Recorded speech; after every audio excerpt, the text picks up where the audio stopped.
Sr. Presidente, eu vou começar pela Rede Execo. A Rede Execo tem jovens até aos 30 anos, ok? Portanto, os voluntários têm formação de 2 dias para este tipo de ações e têm jovens até aos 30 anos. E eu pergunto se é um jovem de 30 anos que se pode dirigir com formação de 2 dias, que se pode dirigir a miúdos de 11 anos. Se é o suficiente para entrar nas escolas do nosso país para poder dar formação, que nós não sabemos qual é. Que pode lá e passar uma mensagem que nós não sabemos qual é. Que pode começar por explicar aos miúdos de 11 anos ou de 10 anos o que é o LGBTI, o que é despertar para determinadas orientações sexuais com aquelas idades. Esta é a primeira questão. A segunda é que a ação teria sido devidamente autorizada pelos pais. Eu tenho aqui a ficha da ação. E, de facto, a ficha da ação diz que os pais tinham de autorizar. E autorizaram. Mas os pais sabem todos, autorizaram para quê? Não sabem. Porque diz que o dinheiro reverte para uma associação LGBT, mas não diz quem são os formadores. E eu tenho pais que vieram ter comigo, e foi por isso que depois eu partilhei, porque já estava nas redes sociais, com alguns pais indignados, só os pais é que tiveram acesso àquela ficha, não fui eu, que não tenho lá o meu filho naquela escola, e com alguns pais indignados, quando souberam de facto que também, em termos de, pensavam que era professores, porque os pais entregam os miúdos nas escolas e têm confiança, pensaram que é professores, e depois é que perceberam que afinal não eram professores, era uma outra associação, porque em lado nenhum da ficha diz que eram associações a aí falar. E, portanto, não é verdade aquilo que a vereadora disse, está mal informada, certamente, quando diz que todos os pais autorizaram. Autorizaram o quê? Autorizaram o que tinham conhecimento. E, portanto, tenho aqui pais que me mandaram mensagens de que autorizaram os filhos a ir e a dizer, não foi nem 2 pais, tenho mais, a dizerem que não sabíamos ao que é que íamos. Ninguém nos informou. E mais, não vale a pena insistir por aí, senhora vereadora, porque a escola, que primeiro talvez a mãe de alguém, a senhora professora Arlete Cruz, a mãe de alguém, disse que isto não teve sequer nenhum problema nos pais, que a origem, reparem, o barulho está a ser feito nas redes sociais, não teve origem nos pais. Não, eu tive conhecimento da ficha porque fui lá buscar a ficha à escola e eles também me a distribuíram a mim. Não, foi pelos pais de alunos. Mas que tem surgido de quem aponta o dedo ao deputado Bruno Vitorino, que denunciou a situação no Facebook e está a utilizar o episódio para fazer ataques políticos. Reparem, a escola, que eu não ataquei a escola, disse que era vergonha aquela ação, mas nunca ataquei a escola, com a qual trabalho e colaboro há muitos anos em muitas matérias, resolveu provavelmente a mão de alguém dizer isto. Mas depois, quando a polémica se instalou, a escola já diz no seu comunicado, aqui provavelmente já não é a mãe de ninguém, já diz assim, reconhecemos que a redação do segundo objetivo desta ação, conforme consta no documento, pode induzir a interpretações dúbias. Na realidade, aquilo que se pretendeu foi contribuir para educar contra a discriminação, sensibilizar os alunos para a aceitação das diferenças e o respeito pela diversidade. Isto já é diferente de ir à escola falar de orientações sexuais. Porque, volto àquilo que a senhora vereadora acabou de dizer. Falar de bullying na escola é bom que se fale e desde terra idade. É bom porque é um problema real que existe.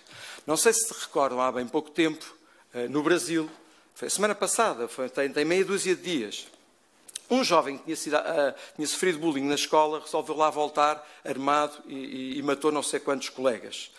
Não era por causa da sua orientação sexual, era porque ele tinha borbulhas na cara. E então tinha sido vítima de bullying e, portanto, estou a dizer aquilo que vem na comunicação social, fazendo fé naturalmente daquilo que lá vem. Há bullying porque a pessoa é magra, é baixa, é gorda, é em relação à orientação sexual, cor da pele, olhos em bico, o que for. O bullying nas escolas é um problema que existe e também o bullying em relação à orientação sexual não deve ser naturalmente posto de parte. E por isso é que até um governo que eu fiz parte fez várias campanhas até em relação ao próprio bullying dentro de relações homossexuais. Porque também, reparem, estamos a falar de uma campanha para adolescentes. Já não estamos a falar de uma lógica de orientação sexual falada para crianças destas idades. Portanto, não misturar as coisas era importante a bem da seriedade do debate. Era importante para todos podermos ter opiniões diferentes, opiniões contrárias, mas para que haja seriedade no debate que se faz sobre estas mesmas matérias. Portanto, naturalmente que digo sim a que se fale destas questões, mas digo que não a que se fale de outras questões. Sim, a que se fale de bullying, não a que se fale de orientação sexual. E sim, imaginem até que se fale de sexualidade nas escolas. Não me choca nada. Há enfermeiros, médicos, professores que têm especializações nestas áreas e que estão preparados para ir falar com os miúdos destas questões da sexualidade, mas não da questão da orientação sexual. Porque a orientação sexual é uma outra coisa. A orientação sexual refere-se ao que cada pessoa pensa e sente sobre si própria e sobre a sua afetividade e sexualidade e por quem se sente atraído afetiva e sexualmente. Quem se sente atraído, afetiva e sexualmente. E a pessoa pode ser considerada heterossexual, homossexual, bissexual, transexual e intersexo. O que for, eu não discrimino nunca ninguém na minha vida, nunca discriminei em função de nada. Cada um tem a orientação sexual que quiser. Eu só estou a dizer que não se vai falar destes assuntos com crianças destas idades, nomeadamente, ainda mais sendo por pessoas que não sabemos quem são, nem o que lá vão dizer. É isto que eu estou a dizer. Porquê é que eu disse que isto é a ponta do iceberg? E vou à última questão que a Sra. Vereadora aqui falou. Como ela disse bem, e daí o alerta que eu gostava de fazer aos pais deste país, é que esta matéria da orientação sexual, para falar para determinadas idades, não estava prevista em mais lado nenhum, em lado nenhum. E não teve durante muitos e longos anos prevista em lado nenhum. Mas no ano passado, quando foi aprovado por este Governo um referencial de educação para a saúde, de facto passou a haver uma parte que diz assim, afetos e educação para a sexualidade. Eu vou ler. Nos vários ambientes que a escola proporciona, os alunos experimentam a sua sexualidade, quer seja nas suas brincadeiras, no estudo e nos namoros, mas também na relação com os docentes e trabalhadores da escola. Portanto, os alunos experimentam a sua sexualidade também com os docentes e trabalhadores da escola. A sexualidade, está presente nas conversas, nos jogos, nas quesílias, mas também nos conhecimentos científicos. A educação para a sexualidade, para ter os resultados desejáveis, terá de dirigir-se à escola como um todo, penetrar em todos os seus ambientes, envolver todos os seus membros, aproveitar todos os momentos para, através de acontecimentos emocionais estruturados, construir modelos que promovam os valores e os direitos sexuais sobre os quais os jovens possam desenvolver a sua própria identidade e o respeito com os outros. Há coisas aqui como o respeito por os outros e outras coisas que nós todos percebemos. Há outras aqui que eu acho que ninguém percebeu. Eu não percebi, talvez o erro seja meu, mas cada um que faça a sua própria avaliação daquilo que aqui está. Como é que isto se traduz naquilo que diz respeito à identidade de género? A identidade de género é a experiência interna e individual de género, profundamente sentida por cada pessoa, que pode ou não corresponder às expectativas sociais.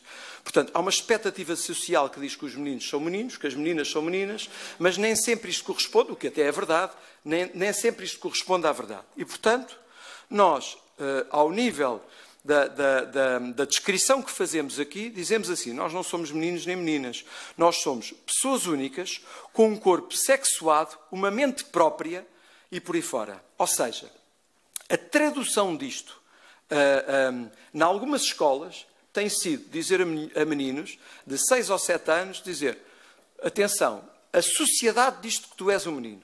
Os teus pais até podem dizer que tu és um menino, mas tu, se te sentires menina, tu não podes dizer que és menino. Ou seja, imaginem aos 6 anos uma criança ter isto na cabeça. Diferente é dizer que a quem isto acontece, que felizmente é uma exceção, mas a quem acontece dizer a sociedade tem de ter respeito por essa pessoa e deve ter respostas para esta pessoa com as quais eu concordo. O que eu não concordo é que, para responder a casos que são exceção, se deva alterar completamente o que é o paradigma do modelo em que a nossa sociedade está construído. E nós temos de desconstruir no papel de género e que o género é uma lógica, não há meninos e meninas. Há pessoas únicas com corpos sexuados. Por isso é que eu disse que isto é a ponta do iceberg. A questão é saber, isto foi discutido com a sociedade? A sociedade, as pessoas, os pais sabem o que é que está a passar, concordam com isto. É que depois isto traduz-se, como o próprio documento também diz, em objetivos de desenvolver a consciência de ser uma pessoa única no que respeita à sexualidade, à identidade, à expressão de género e à orientação sexual. E diz assim, na educação pré-escolar, como dizia bem a senhora vereadora, tomar consciência da diversidade de expressões e identidades de género. E mais, no primeiro ciclo, compreender e respeitar a diversidade na sexualidade, muito bem, e na orientação sexual. Eu volto a repetir o que é a orientação sexual. Essa pessoa é heterossexual, homossexual, bissexual, transexual ou intersexo. E eu pergunto se é com miúdos no pré-escolar ou no primeiro ciclo que nós devemos abordar esta maneira, ainda mais com pessoas que muitas delas não sabemos, têm uma agenda própria, alguns são ativistas, como eles próprios se auto-intitulam, de uma determinada causa que já não é a causa pela igualdade, e que são essas pessoas que se podem dirigir a crianças destas idades. Eu acho que isto está tudo louco. Porque é que as pessoas ainda não se aperceberam? Porque este referencial de educação para a saúde tem um ano e pouco. E, portanto, é neste momento que, em termos de atividades práticas, estas matérias começam a chegar às escolas. É neste momento que as escolas começam a perceber, é neste momento que professores se começam a recusar a dar eles estas aulas, porque dizem, não tivemos a formação adequada. Porque há professores que têm consciência e dizem, não tivemos a formação adequada, não nos sentimos preparados para isto. E, portanto, não é uma questão simples, não é uma questão de preto e branco, é uma questão melindrosa, é uma questão onde entra também aquilo que é o respeito pelas opções dos pais. E os pais têm de ter o direito, na educação dos seus filhos, a ter as suas convicções e a poder ter o papel principal naquilo que é a educação dos seus filhos. Não é educação para os valores, isso é outra coisa, isso a escola pode e deve dar em complemento ao ensino, porque a escola deve ensinar e deve complementar a educação que é dada aos miúdos em casa. Não é ao contrário, não é o Estado que tem de impor modelos, não é o Estado que tem de impor aos pais como é que eles devem falar destes assuntos e em que idade devem abordar estes assuntos. A escola deve, sim senhor, e o Estado pode e deve falar de valores, falar de respeito pela diferença, falar de que há meninos e meninas que são diferentes. Há meninas que podem querer brincar com carrinhos ou meninos que podem querer brincar com bonecas e que isto não tem problema nenhum. Mas não é de orientação sexual. Não é de orientação sexual. Não é uma associação que a primeira coisa que vai explicar é explicar o que é a sigla LGBTI. Eu tenho 47 anos de idade. Eu não preciso saber o que é intersexo para não ter discriminado ninguém na vida em função do que quer que seja, nem da sua orientação sexual. Não discriminei ninguém. Digam onde é que eu discriminei quem quer que seja. E, portanto, não concordo com isto. Acho que isto é a ponta do iceberg. Isto não foi discutido com a sociedade. Isto não foi dito aos pais. Isto não foi dito às pessoas. Isto os políticos não sabem. E sim, acho que temos livremente, dentro da diversidade de opiniões, já percebemos que a senhora vereadora tem uma opinião diferente da minha. Muito bem, eu não concordo com a opinião dela, mas aceito a opinião dela. Mas eu não concordo. Mas eu não tentei condicionar a opinião da senhora vereadora. E aí permitam-me, para terminar, Sr. Presidente, que falo de uma outra questão que eu acho que é muito relevante também naquilo que aqui estamos a fazer, uma vez que se trata de uma sessão de Câmara. E que tem a ver com o quê? Os restantes assuntos eu vou abordá-los nos fóruns próprios, porque com todas as forças que tiver. Há uma questão que eu tenho de abordar aqui. E é o quê? É a relação entre o PSD do Barreiro, o PS do Barreiro, a relação do vereador Bruno Vitorino com os vereadores do Partido Socialista. O Partido Socialista do Barreiro tem por hábito, quando não concorda, em vez de uma discussão séria sobre um determinado tema, coloca rótulos. Não é? Tenta denegrir, coloca rótulos. Quando foi a questão de eu apresentar propostas por causa da videovigilância, por causa da insegurança, videovigilância, a questão da Polícia Municipal, difamação, adultera-se palavras, colam-me o epíteto de Trump, passa a ser o Trump. Depois, ao mesmo tempo que dizem isto, em conselhos aqui ao pé, como no Seixal, fazem a proposta para a videovigilância. Não deixa de ser engraçado. Portanto, o PS, quando apresenta a proposta no Seixal, é uma preocupação sobre a segurança. Se é o vereador Bruno Vitorino que apresenta no Barreiro, é o Trump do Barreiro. Depois, sobre a videovigilância, que se faz na Amadora, conselho presidido por uma autarquia socialista. Aqui eu sou o Trump. Sou um securitário, o que quero é o alarmismo das pessoas. Noutros sítios, executam. Noutros sítios que são, como Portimão, Praia da Rocha, dirigida também pelo Partido Socialista, onde se executou, não é pensou, é fez-se, mas sou aqui, sou logo acusado de tudo e mais alguma coisa. Agora, nesta matéria, rigorosamente o mesmo. Nesta matéria, alterar o que eu disse, adulterar completamente o que eu parti para o insulto, parti para a difamação. Agora já não sou o Trump, já sou o Bolsonaro, porque tenho esta minha posição muito convicta em relação a esta mesma matéria. Sou homofóbico, sou populista, sou intolerante, sou retrógrado. Dito pelas mais altas instâncias do Partido Socialista e da Juventude Socialista no Barreiro. Que eu ponho em causa o respeito pelas escolas e pela comunidade escolar. O Sr. Presidente da Câmara Municipal do Barreiro, dirigente também, eleito pelo Partido Socialista, quero lhe dizer isto de forma muito frontal e muito clara. Porque também isto foi posto em causa por estas pessoas. Também isto foi posto em causa, nomeadamente as responsabilidades que eu tenho nos pelouros da juventude e no gabinete de apoio à família e à criança. E também na área do ambiente, onde trato todos os dias de coisas com as escolas. Se eu sou populista, homofóbico, intolerante, retrógrado, que se não tenho capacidade e tenho de ter muito cuidado com estas matérias, ó Sr. Presidente, se o Sr. Presidente concorda com isto, os meus lugares estão à inteira disposição do Sr. Presidente. Os meus pelouros, aliás, isso decorre da lei, eu nem precisava aqui de o dizer, isso decorre da lei. Portanto, eu acho que é uma irresponsabilidade de um Presidente da Câmara colocar nas mãos de um vereador, que é isto tudo que aqui está, este tipo de pelouros que diretamente lidam no dia-a-dia com a juventude do Barreiro. É uma irresponsabilidade.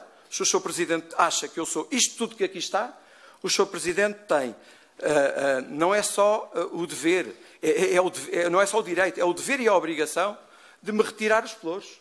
Se o Sr. Presidente acha daquilo que tem tido de relação pessoal e política comigo, daquilo que temos tido de relação institucional, se o Sr. Presidente acha que isto está aqui é verdade, então eu espero que hoje seja coerente com aquilo que o seu partido diz e haja de facto em conformidade.